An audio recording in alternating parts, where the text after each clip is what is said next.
term rudiment became the standard reference, these patterns were referred to as beatings associated with military life, signaling camp duties such as reveille, as well as other field actions. Eventually, the patterns were codified in a military snare drum book written in 1812, and the term rudiment was probably used for the first time, more than likely. Nationally recognized teachers and performers met in Chicago in 1933 and organized them into two groups of 13. The two groups, known as the 26 Standardized American Rudiments, were expanded to 40 by the Percussive Arts Society in 1984.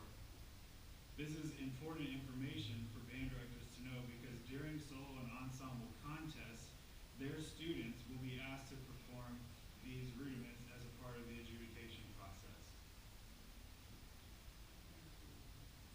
Yeah, oh, it went to sleep. Thank you though, yeah, it's still going, thank you. One of the most drastic differences is the interpretation of a rudiment called the roll. I'll perform a concert-style snare drum piece that utilizes the concert-style roll, and a marching-style piece that utilizes the marching-style roll. And this also goes for the rough. So before I start playing, you have both of these pieces in your handout in their entirety. So the first one after the title page is Etude number 26 by Anthony Cerrone, and it is out of the Portraits in Rhythm Snare Drum book. And I'll tell you a little bit more about that book later. But so this one is in the concert style. Okay.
That's what the concert style sounds like. That's incredible. All right.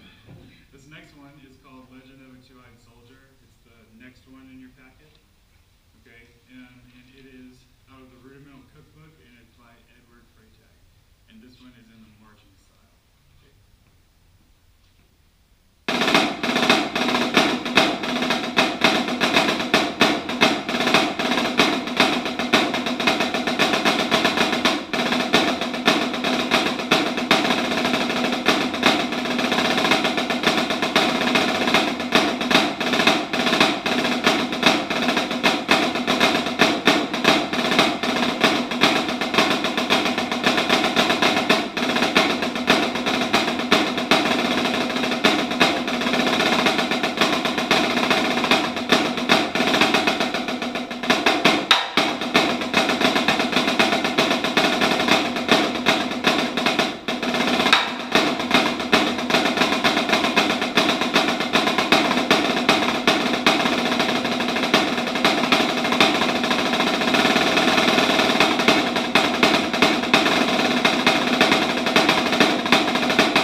just heard two styles of snare drum playing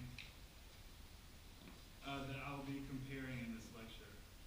This presentation will compare the crucial differences in performance practice between the two applications, concert and marching. It will also focus on effective teaching strategies for band directors with minimal percussion experience. Based on my experiences teaching public school programs in Kentucky and Ohio, a common problem in the public school band programs is the ineffectiveness of snare drum teaching in the intermediate and beginning levels. These percussion students frequently do not receive quality instruction until they reach high school, and even then it's only ideal if their high school can afford to hire a percussion specialist. I have experienced this firsthand from teaching and observing many different middle school and high school band rehearsals since 2007. The resources band directors use to teach percussion is part of an all-inclusive method book such as the Standard of Excellence or Elements in Music. These instruction methods can be effective for teaching general concepts. However, a comprehensive instructional approach that includes both the concert and marching styles is what young percussionists need in order to succeed in their future musical endeavors. Quality instruction at the beginning level is essential for both a student and a professional performer. It's not entirely the band director's fault for their lack of understanding in the area of percussion. As part of most music education degrees, a one-semester course covering percussion instruction is usually required. The course here at Miami University is divided into two half semesters, one for snare drum and the other for keyboard. A one-semester course in percussion instruction is not adequate to provide instruction for middle school or high school percussionists. A recent article in the Percussive Notes entitled "The Future of the University Percussion Methods" class by Steve Hemphill argues for a two-semester course to be the standard for all music education programs. And so right now what I want to do is I'm going to read a sort of a lengthy kind of a quote from this article that I've just mentioned.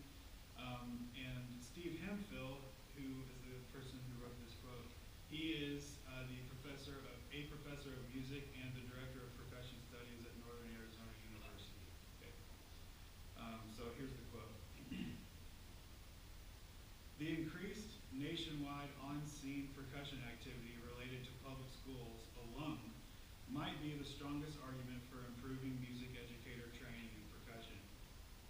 With the established activities of marching band, concert band, orchestra, jazz band, pep band, pit ensemble for school musicals, and percussion ensemble, the widespread percussion requirements should influence an argument regarding advancing visibility, expectation, and challenge assumed by many contemporary composers. Add on the increasing number for credit high school percussion classes, approaching the number of scholastic jazz bands, the increasing percussion presence is difficult to discount. With certainty, the parallel opportunities among DCI and WGI organizations have had compelling influences, in most cases positive, upon high school marching band and percussion ensemble programs, end quote. In addition, this class is often in the first year of study. This results in a 3 to 4 year time lapse prior to the first teaching position. This amount of time is long enough for most music education students to forget most of what is taught in these classes. This is not unlike other instrument areas. All instrumental instruction classes are usually taught in the first 2 years of the curriculum. However, within the wind instrument family, there are certain elements that transfer even from brass to woodwinds, things such as breathing and posture. Percussion is a totally different animal, so different that it shares virtually no related elements. The only similarity would really be in the notation. However, even within this area of comparison, many differences exist. I have looked for articles, books, and other resources that could help band directors in providing their students with a quality percussion education. articles that could provide such information, but none are geared towards the non-percussionist band director. Most non-percussionists do not understand the percussion jargon used to describe certain techniques, rudiments, and ideas. In addition, the resources that provide pedagogical information can contain terms and techniques that band directors generally do not understand. My long-term professional goal is to simplify these articles in a way that band directors will not only understand, but also be able to apply to their classrooms in hope of providing a quality education to their percussion section. One of the areas band directors lack expertise is knowing the differences between the concert snare drum style and the marching snare drum style. Therefore, this presentation will focus on this area by comparing the two most common styles and its uses for the snare drum in the public school setting, concert and marching. I've selected the following performance characteristics for comparison: the stroke, the touch, and 3 primary rudiments. Dynamics and interpretation will be demonstrated on the instruments themselves during this presentation. In order for the demonstration to have a lasting influence, excerpts of the snare etude I just played for you will be performed to demonstrate the concert snare interpretation, and excerpts of the rudimental snare drum solo I just played will be performed to demonstrate the marching snare interpretation. A great deal of time could be spent on beginner concepts such as the grip, setting up the drum, the basic stroke, etc. However, this presentation is not targeted towards beginners. The target age group for this research is really the high school level, and it will be assumed that at least a modest level of facility has been achieved in the student's playing ability prior to the student's membership in the high school band. This will also allow for more in-depth information. Based on numerous snare drum method books, a common starting point for teaching snare drum is the introduction of basic rudiments. There are many fundamental skills and rudiments that could be explored. However, this presentation will focus on 3 of the most basic: the flam, the roll, and the rough. So the first one I want to talk about is the flam. Carl Gardner was a percussionist in the Boston Symphony Orchestra and the author of the book, The Gardner Modern Method for Drums, Cymbals, and Accessories. He defines the flam as, quote, a device with a short grace note preceding a principal note. It is in no way, not even in rhythm, comparable to the effect obtained from a similar notation for other instruments. Its principal function is to avoid, insofar as the nature of the snare drum permits, the inherent staccato of a drum beat. It gives a comparatively fuller tone and is the nearest to a legato tone that is possible upon the drum. So the flam originated, end quote. The flam originated in military drumming and served as a communication tool for the soldiers. It was part of several cadences used to command the troops. Example of this style of drumming would include drum and fife corps. A really famous drum and fife corps is called the Hellcats. Look them up, they're amazing. Or solo pieces that are in the martial style. Therefore, many military style pieces found in contest solo books, such as the Rudimental Cookbook by Edward Freytag, will utilize the flam. So real quick, I'm going to show you this, just so you can all get a visual reference. This is the Rudimental Cookbook, okay? So I know there's a lot of us in here who are probably going to be band directors one day. This is a very important book. You should, if you're especially a high school, band director or something, this is a really great book to have your students work out of. It's got very difficult solos in it. It's got very easy solos in it. There's a really good variety. The one that I just played for you was like medium hard difficulty. It's kind of like, junior, senior, high school level. So, the flam for an intermediate level student can be a misunderstood element of snare drumming. As I stated earlier, there are 2 parts to the flam: the grace note and the primary note. When executing a right hand flam, the performer plays the grace note with the left and the primary note with the right, and vice versa for a left-hand flam. The grace note is much softer dynamically and sounds just before the primary note, creating the illusion of a prolonged sound, thus providing a more legato sound or emphasis on that beat. Some band directors may be unaware that there are two interpretations of the flam regarding the snare drum, one with a tight spacing between the two notes and the other with a wider spacing between the two notes. Some performers and educators refer to these interpretations as either open or closed. Although this terminology is widely used, it's actually incorrect and confuses students as they prepare for solo and ensembles. During these contests, the percussionists are asked to demonstrate proficiency on a number of rudiments by playing them open, closed, open. This open, closed, open terminology is only in reference to the tempo of the rudiment. Another way to say this would be slow, fast, slow, instead of open, closed, open. So you can see how the terms open and closed can be confusing, especially if that student has participated in solo and ensemble contests if it's being used in a bunch of different ways. In my opinion, it would be better to just use descriptive terms like wide or tight in reference to the space between the two notes of a flam. So I'm going to demonstrate this. So in order to clarify the terminology, I will demonstrate two basic rudiments as they would be performed in the solo and ensemble contest setting, open, closed, open. I will demonstrate the double stroke roll and then flam taps. Now, I'm going to take just a second to tell you, for these demonstrations, even things that I'll be playing in the marching style, I'm going to be playing all of them on this drum only. That way, you can tell the differences easier if I play in two different styles on the same drum, so that it's like way more clear. And then at the very end, when I perform the pieces again as a whole, then I'll perform the marching solo on the marching drum again, so you can hear what it's supposed to sound like again.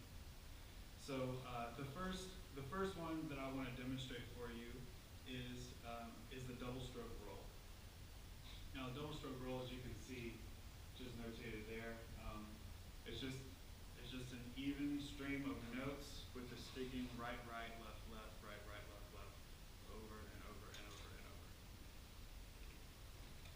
So this is the demonstration of open and closed open.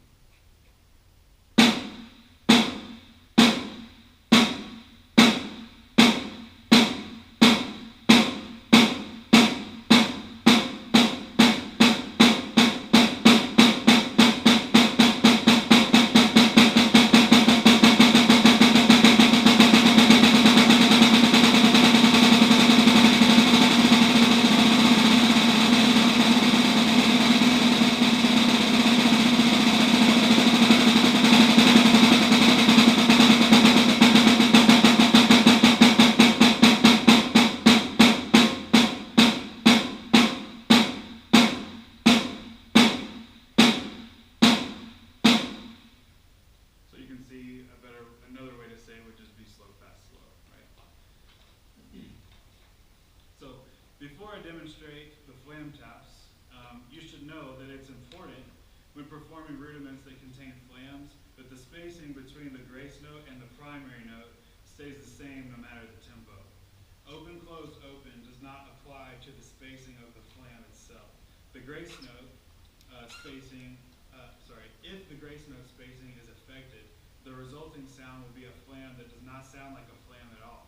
It will imply a rhythm. The grace note is supposed to be an ornament to the primary note, no matter the tempo, and it will never imply a rhythm. So I'm going to demonstrate this two different ways. The first way is the incorrect way, with the grace note that's way too far away from the primary note, so too wide of a spacing, and it's going to sound like a rhythm. Okay, so here it is.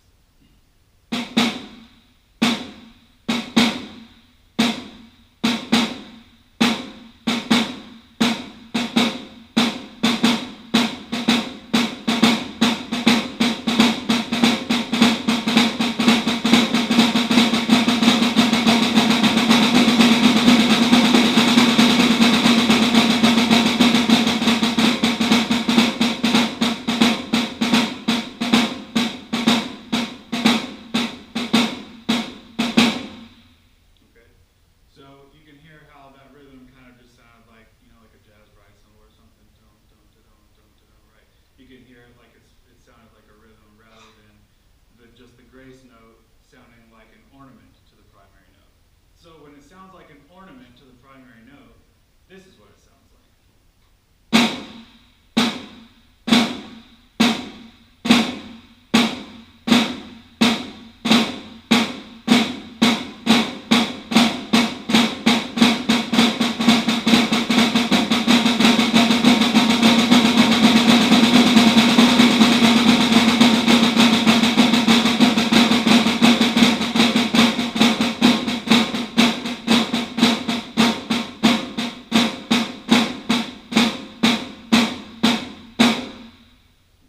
So the rhythm still just sounded like, right? It's like, so if the grace note is too far away from the primary note, it starts to sound like it's a different rhythm, right? So that's what I'm talking about with that. Okay, so when teaching the flam, I've noticed that it is a challenge for students to think of the flam as a single unit instead of two separate strokes. It's easy to tell when a student is thinking of them separately because they'll play their flams too far separated, as I demonstrated here.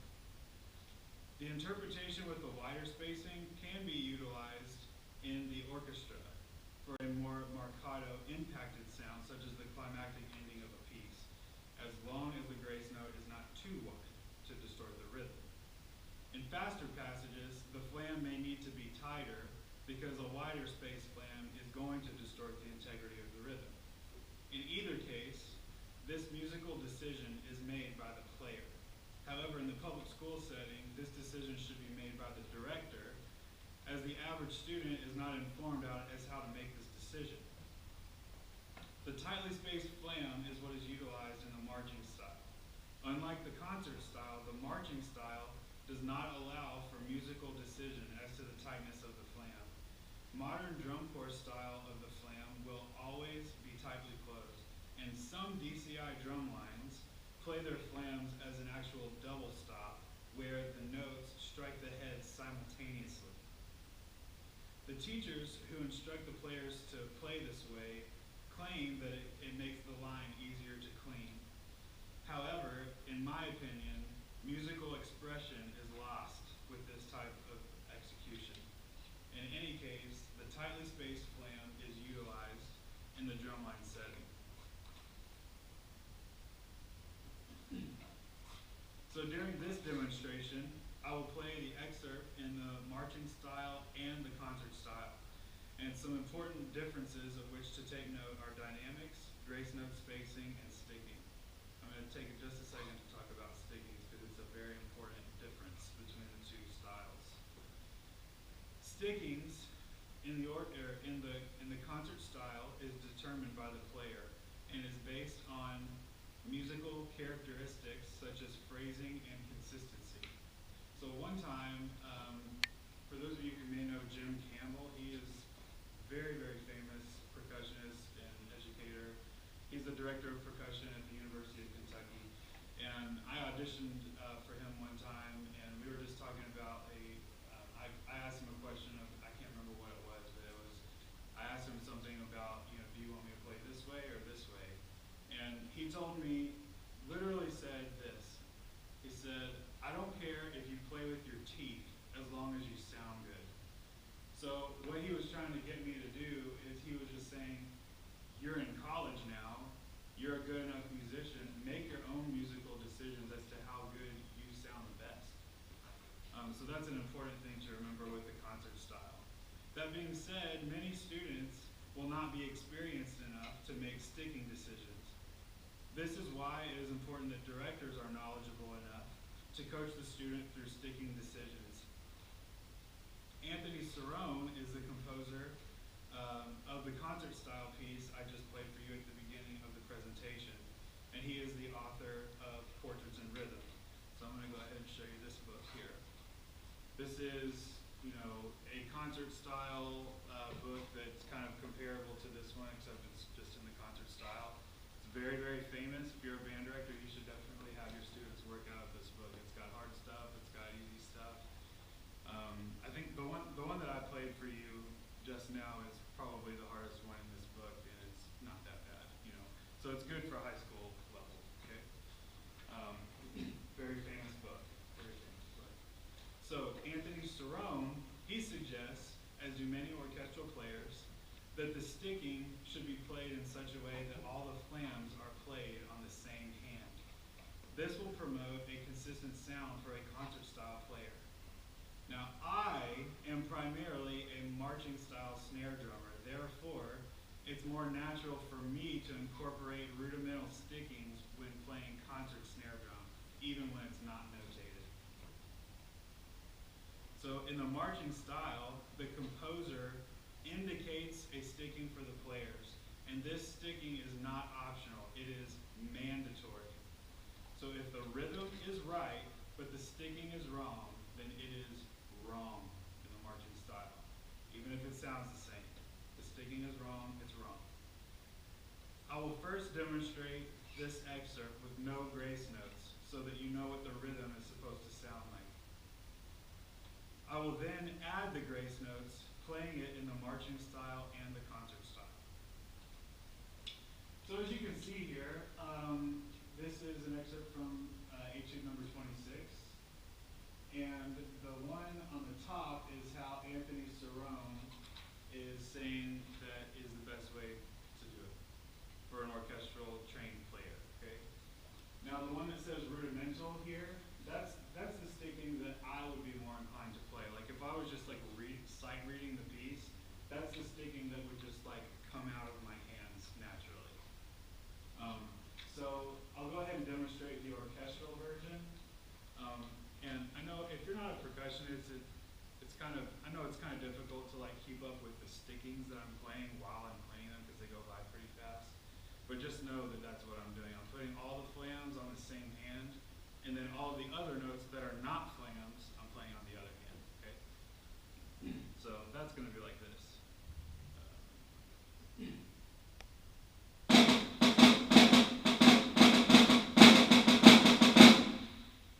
Yeah, so to me that didn't sound that great, and it's definitely not very comfortable. My last two flams were way too far apart, and I slowed down a little bit too, if you noticed. I'll try it again, see if I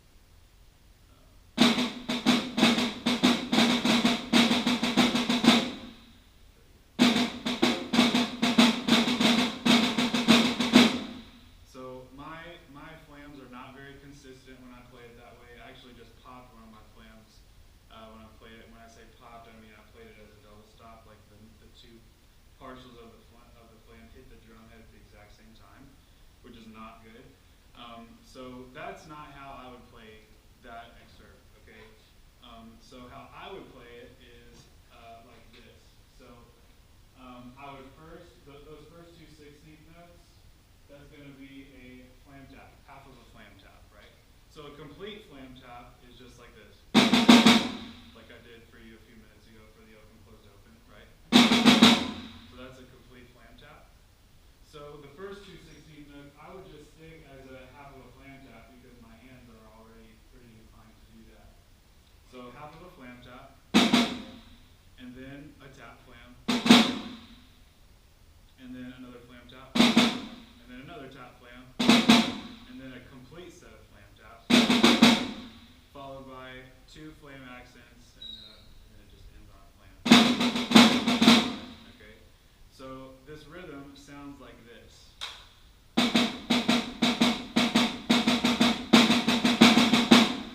And that's essentially what my right hand does for the first part, for the first two measures there.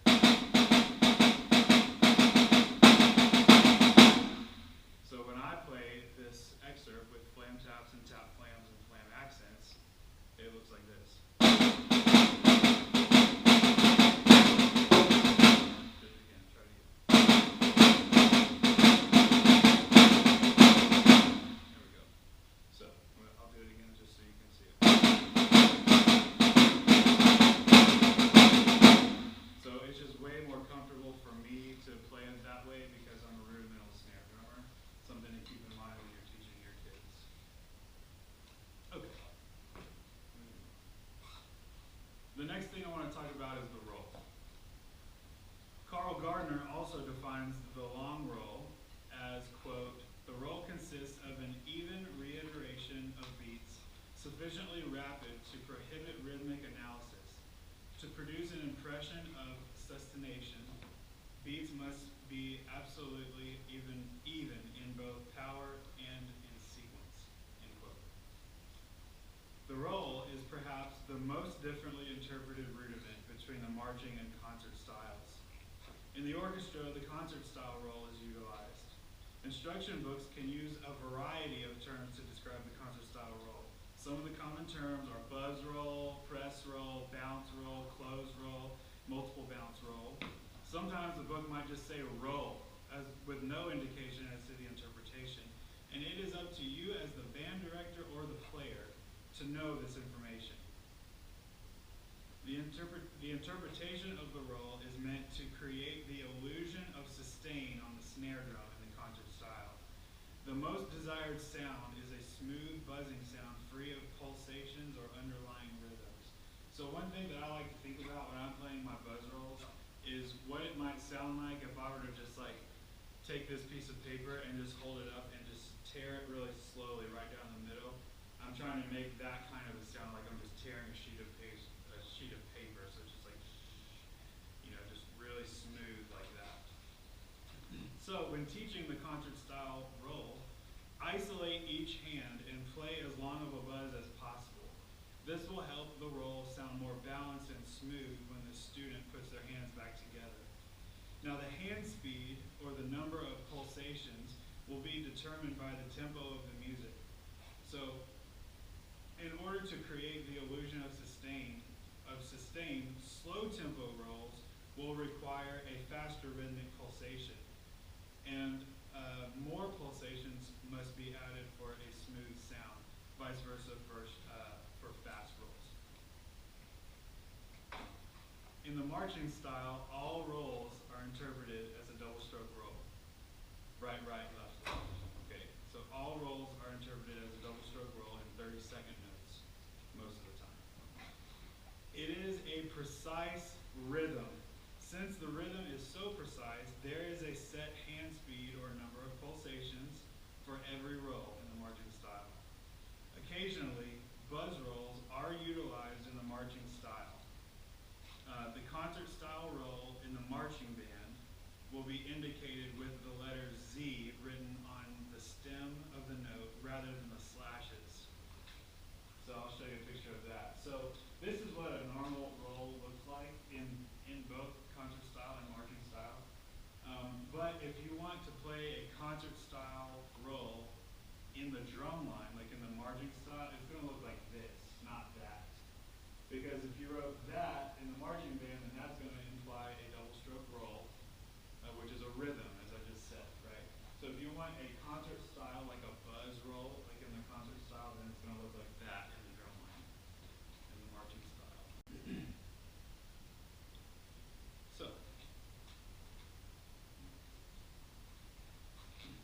So for the roll demonstration, I will first play the long roll in the concert style and the marching style. And in the marching style, it's a double stroke roll, of course. Now, you've heard me say the roll and also the long roll, right? And I just wanted to let you know it's the same thing. The long roll is simply just a roll of an undetermined length. Okay, it doesn't imply a certain length or anything like that. So the first is the long roll in the concert style, and that sounds like this. Drum roll, please. All right, that's the sound you always hear, right?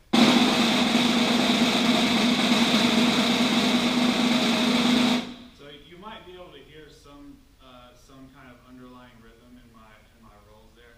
Actually, that was one of the best buzz rolls I think I've ever played, which is kind of nice because it's during my presentation.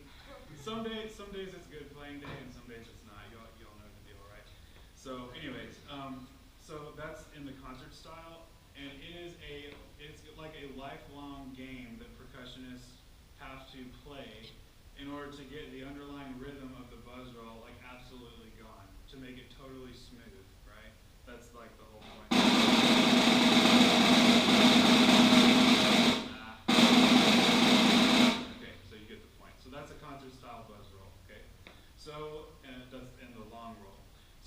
marching style, the roll, like if you just see a long roll, well, you just see a long roll in the marching band, in the marching style, it's just going to sound like this. I'm just picking any old tempo that's comfortable for me right now. So as I said, it's a rhythm, right? It's not. It's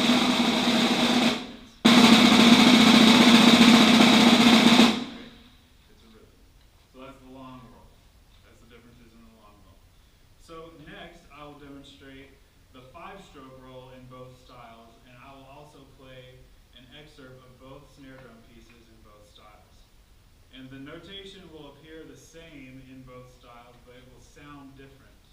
Okay?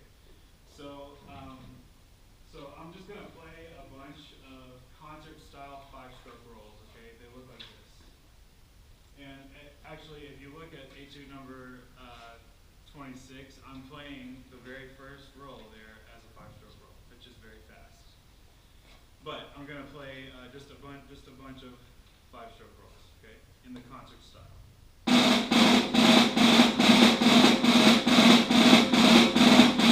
Okay. So again, it's the sustain. You want the snare drum sound to just be smooth and sustaining through the length of that rhythm. Okay. So if I were to do that in the marching style, it would sound like this, same tempo.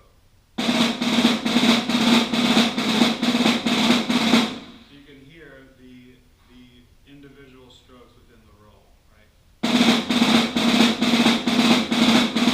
Okay. So the next thing that I'll do is this excerpt right here. This is actually the very first line of etude number 26. And so first I'm going to demonstrate it incorrectly, which would be in the marching style, okay?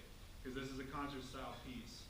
But if you have a student, that it would be, I've seen it happen many times. A drumline kid in high school will get a concert snare solo, and they'll play it like this.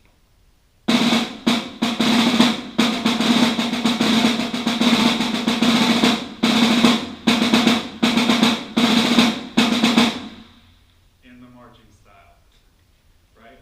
I've seen it happen. I swear to you, I've seen it happen. So those rolls are supposed to sound smooth. They're supposed to be concert-style buzz rolls, okay?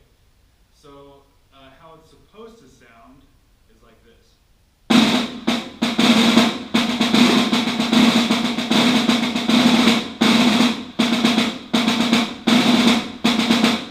Okay? So next, this is the opening of the other piece, Legend of a Two-Eyed Soldier.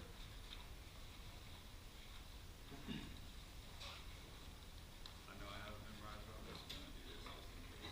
Okay, so likewise, this would be a little bit less likely to have happen, but sometimes you might get a student in a high school situation who gets a rudimental piece, which is Legend of a Two-Eyed Soldier, and they'll interpret it as a concert-style piece instead of a marching-style piece. Okay? So if that were to happen, it would sound like this. Now, I'm going to stop right here. Okay? I'm not going to play this. Where this like bracket is, that's where I'm going to stop.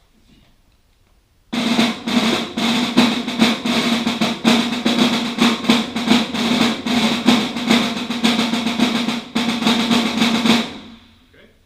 So that's what the concert style rolls sound like in a marching style piece, which is not ever supposed to happen, okay? So the way that that's supposed to sound is in the marching style, which is where the rolls sound like a rhythm, and that sounds like this.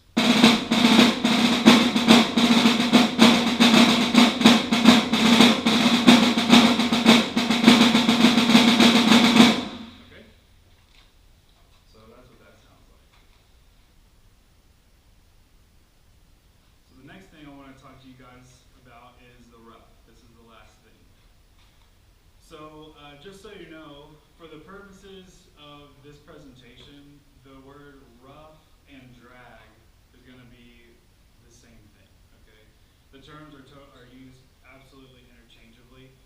So I'm getting ready to read a quote, and this guy uses the term drag instead of rough, okay? So I just don't want you to be confused by that. It's the same thing, okay? So this guy's name is Al Payson. Chicago Symphony Orchestra, and he's also the author of the book Snare Drum in the Concert Hall. And he defines the rough as, quote, "The drag, like a flam, can be played either wide or tight. When it's played wide, the grace notes are played as notated, with two distinct reiterations. When the drag is played tight, the grace notes are played as a closed buzz rather than as distinct reiterations," end quote. And I will also point out that he used the terminology open and closed in his original quote to describe the width or the tightness of the rough. But I changed it a little bit just to keep the terminology the same, so wide and tight, just to let you guys know. The drag has common performance practice elements with the flam and roll. Like the flam, this rudiment in the orchestra in the concert style can be played more separated for a longer or more legato articulation. It can also be separated for the end of a climactic piece of music. It should be tightened up for faster passages so as to not distort the rhythm. In the marching style, the space of the drag is totally dependent upon the tempo because they are interpreted as two 30-second note pickups to the primary note. The main difference is that, like the roll, it is a precise rhythm and it is not open for interpretation. So for the rough demonstration, I will play an excerpt from Cerrone Etude number 26 in the concert and marching styles. The marching style rough will sound like a precise rhythm, and the concert style rough will sound like an ornament to the primary note.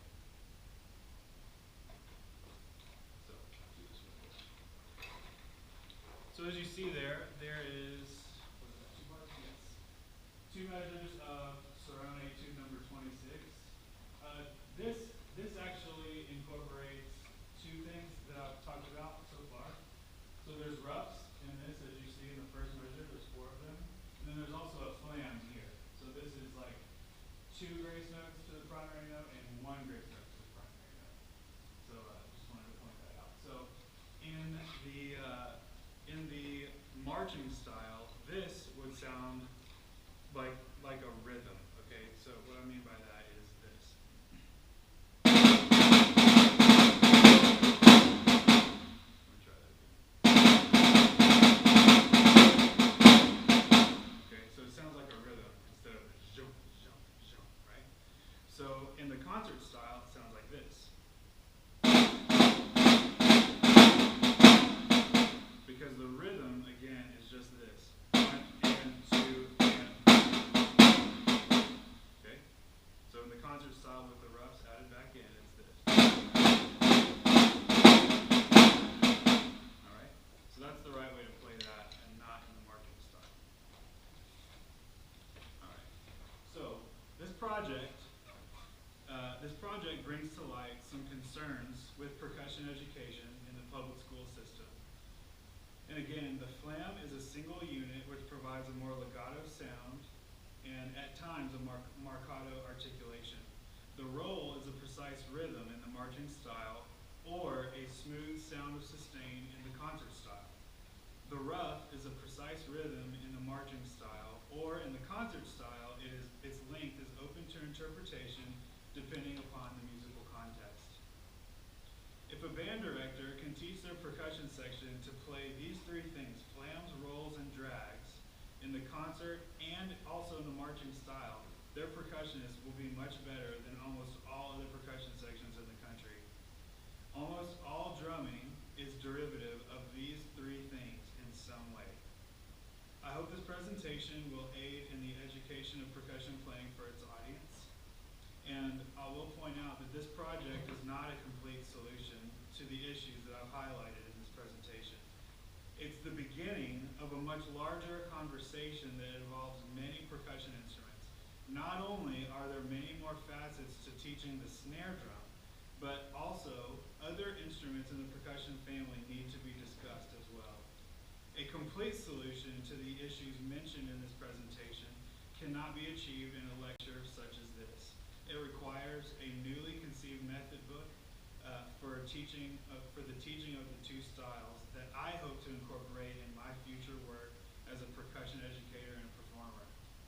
If you guys have any questions, please feel free to come talk with me at the conclusion of the presentation. So now I'm just going to go ahead and perform both of these again for you, and maybe you'll be able to listen with some new ears. So first is Surround Etude number 26.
Next one, Legend of the Two-Eyed Soldier.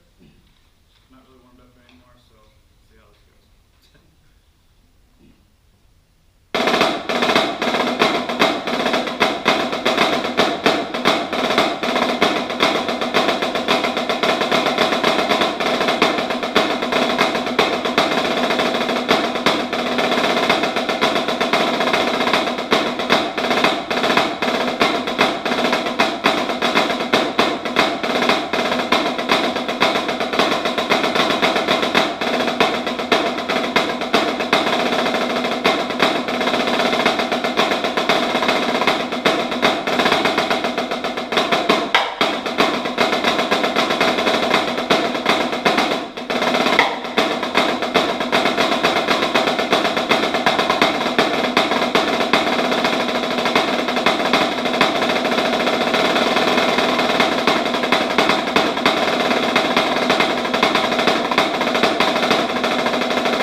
Probably should have given you an earplug warning before the